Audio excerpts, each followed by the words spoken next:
pray. O God, as you have gathered us in your presence, and as you pour your Spirit, O Lord, into this time and into our worship, we pray, O Lord, that you would open our hearts, that your words, your ancient words, would truly be imparted in our lives. I speak to you in the name of God, who is Father, Son, and Holy Spirit. Amen. Please be seated.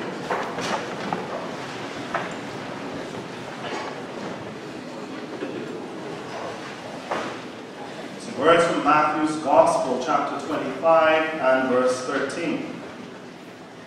Jesus says, "Keep awake, therefore, for you know neither the day nor the hour."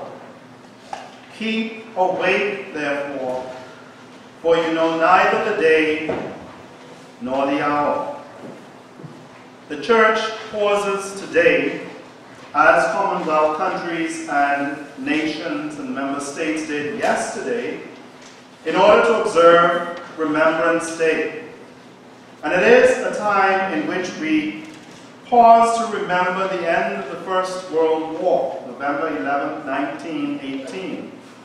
And indeed all those who have lost their lives at that time, and of course since then, in the line of duty to country and to nation, fighting, as it then appeared, for the common good.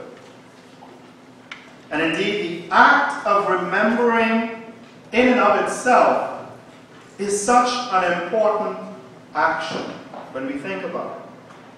For how and what we remember about our past profoundly shapes how we understand ourselves and our present.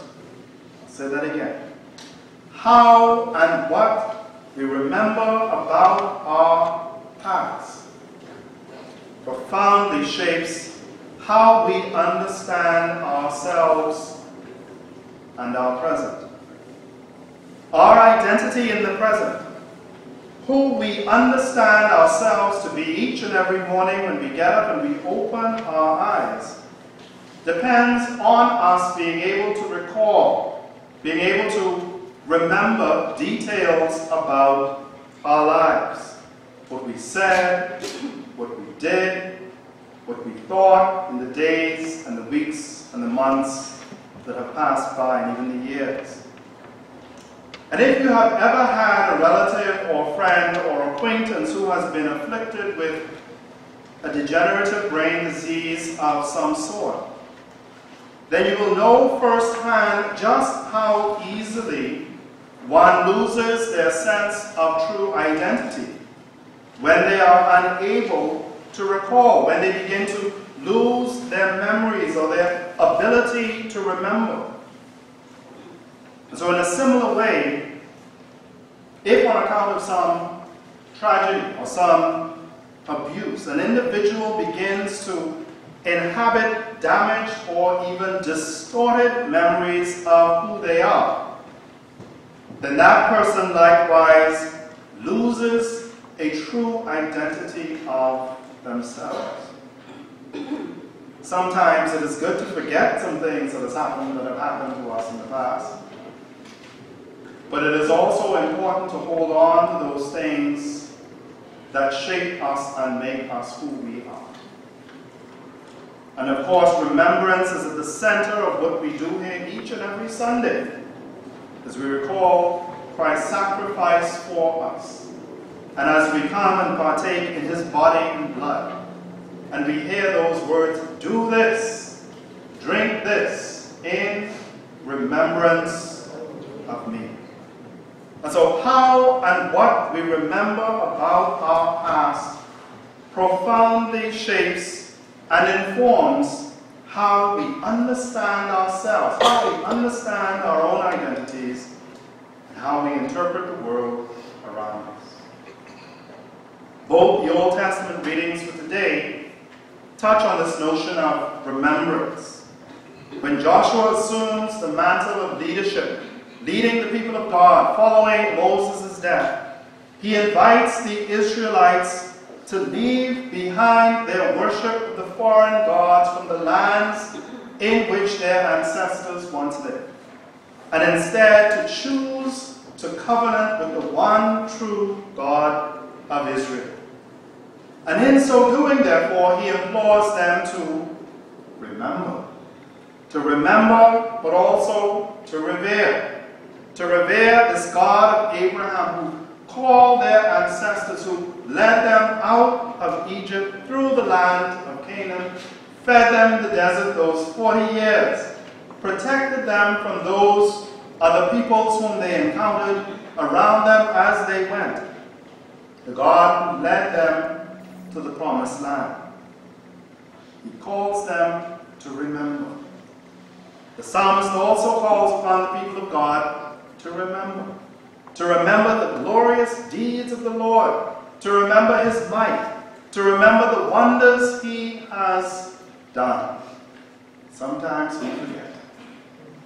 But allow me to draw your attention to a specific kind of remembrance which I believe the psalmist calls the people of God to. And it is a kind of remembrance which spans over generations. So it is not unlike the kind of remembrance that we participate in on Remembrance Day. The psalmist speaks about the decree which God established in Jacob. He speaks about the law which he appointed in Israel. Decrees and laws which he commanded their ancestors to do what? To teach to their children, that the next generation might know them, the children yet unborn, and rise up and tell them to their children. So this is the third generation now. So that they should set their hope in God and not forget the works of God, but keep his commandments. In other words, this was a cross-generational remembrance in which knowledge of the law and the decrees of God were remembered and then handed down from one generation to another, to another, to another, with the purpose that those who are yet unborn, that those yet unborn generations to come might set their hope in this God and come to live faithfully before him. And so it was a kind of remembrance that spanned generations, which helped the people of God to understand who they were and to understand this God whom they were therefore called to serve faithfully in the present. And so it is within this context that I believe that we are therefore granted a different perspective within which to hear our gospel for today. The parable of the 10 bridesmaids. In this parable we are told that 5 the bridesmaids are foolish and 5 are wise. And so as they go out to await the arrival of the bridegroom, the foolish took only the oil in their lamps, while the wise took flasks of spare oil. They had enough to spare. And so when the bridegroom took longer than expected to arrive, the foolish, of course, by that time had run out of oil. And the wise only then had sufficient for their own lamps.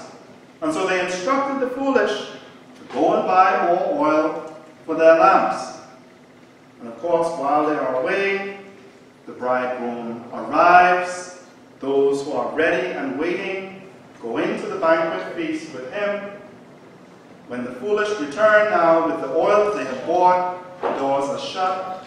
They say, Lord, Lord, open to us. And he says, I do not know you. And so Jesus' admonition to those who are listening was simply this: keep awake. For you know neither the day nor the hour. Now traditionally, whenever we hear this passage, we perhaps hear it on a personal level. And so we hear Jesus' call and warning to us to make certain that we have sufficient oil in our lamps, in our personal lamps, for the long haul. Am I right in assuming that? That's how we think about it. We hear it in terms of making certain that in our spiritual lives we are not merely superficial, but that we have within us the right content, the right stuff, we might say.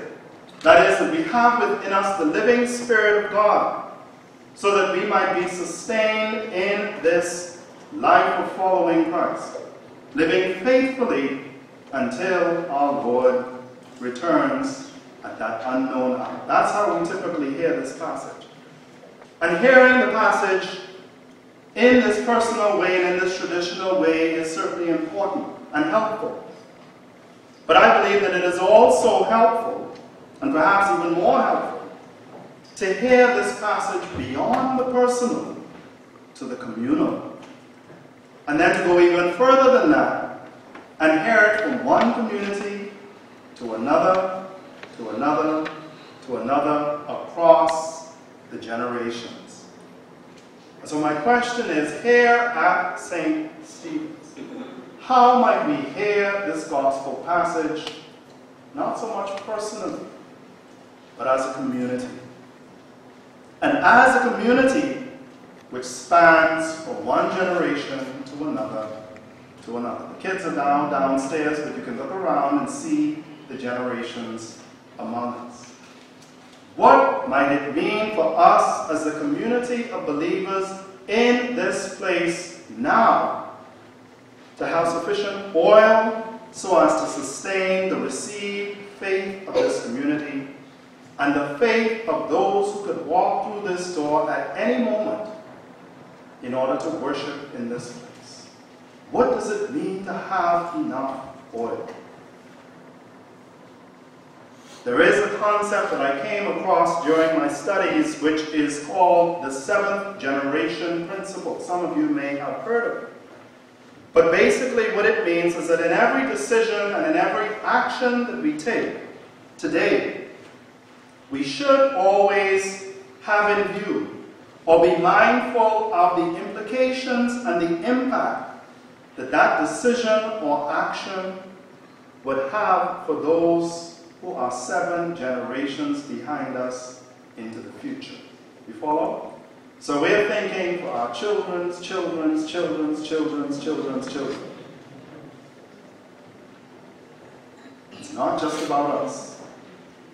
When we make decisions or take certain actions within this church community, are we mindful of the implications that these decisions and actions may hold for those 7 generations into the future?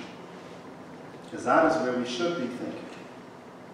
In all the ministries and activities that we engage in within these 4 walls, are we inculcating in our members and in ourselves those important attitudes and habits and practices that will help this community in this place to be sustainable 7 generations from now?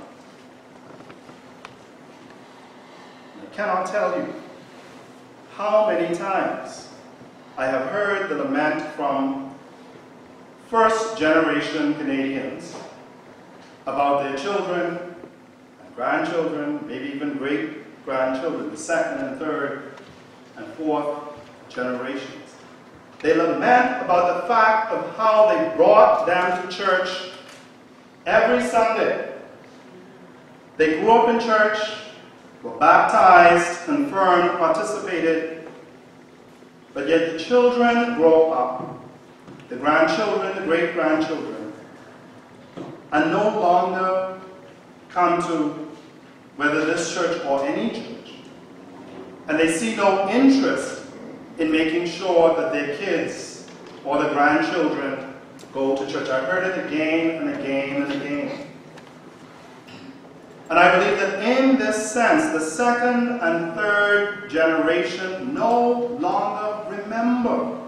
They no longer remember important truths about themselves which were claimed for them in the past at their baptism.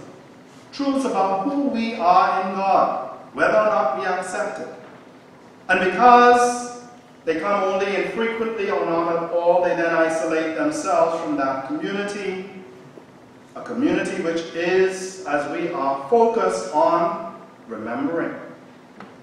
And indeed, helping them to remember, helping ourselves to remember the fact of Jesus' sacrifice for all of us on the cross. And all that that entails for us, and all that that entails for how we understand who we are, for how we understand this present world in which we live, for how and what we remember about our past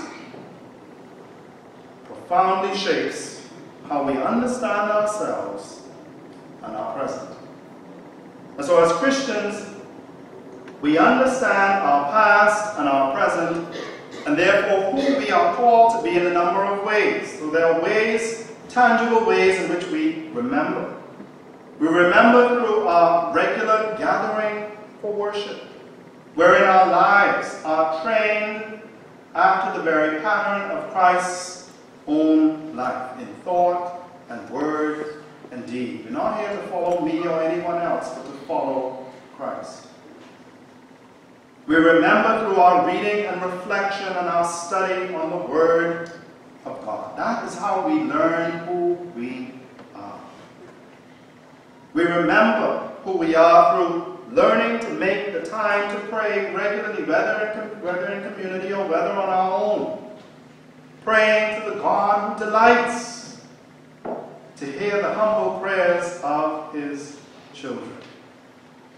I love those silent, momentary prayers. Lord, help me. Right? Sometimes you're just in those moments when those are the only words that can come from your mouth. It doesn't have to be an elaborate prayer, but just acknowledging this God whose presence we are in, who holds our lives in the palm of His hands. Lord, I believe, help my unbelief. Right? The simple prayers. We remember through the Christian service we offer to one another, and also the service that we offer to the world around us. That is how we remember who we are. And so it is these habits and practices which are like the oil in the life of the believer. It is these habits and practices which are like the oil in the life of any Christian community. It is these habits and practices which will sustain us in this world for the long haul. Sustain those coming behind us for the long haul. And so having received these habits and practices from those who have gone before us, are we, like the psalmist, truly and sincerely and intentionally teaching them to our children? In our homes.